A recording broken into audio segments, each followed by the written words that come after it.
ही बघा आमची अक्षदा आता खेळत होती कधीची, तिला गाय दिसली म्हणून गेली गायीच्या मागं.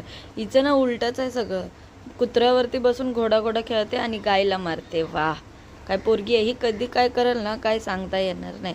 ते बघा गायीच्या मागे लागली आहे उगाच, तिने काय नाही केलं, ती आपली शांत जाते. आणि ही बघा आमची लक्ष्मी बिचारी उन्हामध्येच उभी आहे. त्यानंतर बाजूची पोरगी आली होती मेहंदी काढण्यासाठी, तर तिला मेहंदी वगैरे काढून दिली. त्यांना काय जातं आहे हो, कधी पण मेहंदी आणा आणि काढा, त्यांचा थोडी हात दुखतो आहे मेहंदी काढायला. मेहंदी वगैरे काढून दिली आणि आमच्या मॅडमची तयारी चालू होती शाळेत जायची. स्वतःची येऊन आरशाकडे मस्त पावडर वगैरे लावत बसली होती. त्यानंतर तिला शाळेत वगैरे सोडून आले आणि दुपारी हे आजोबा नेहमी आमच्या इथे येतात फळं विकण्यासाठी. बघा ना त्यांची वयसुद्धा किती आहे, बरं नाही वाटत असं बघून, पण काय करणार, शेवटी पोटासाठी करावंच लागतं.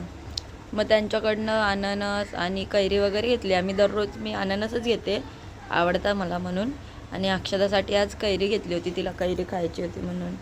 त्यानंतर घरी आलो, अननस घेऊन मी सुद्धा थोडंसंच घेतलं होतं, जास्त नव्हतं घेतलं, तिला पाहिजे होतं म्हणून.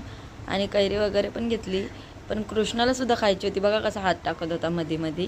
त्यानंतर ही मला दाखवून खात होती, कारण मी जास्त नव्हतं घेतलं ना. आणि असा होता आजचा व्लॉग.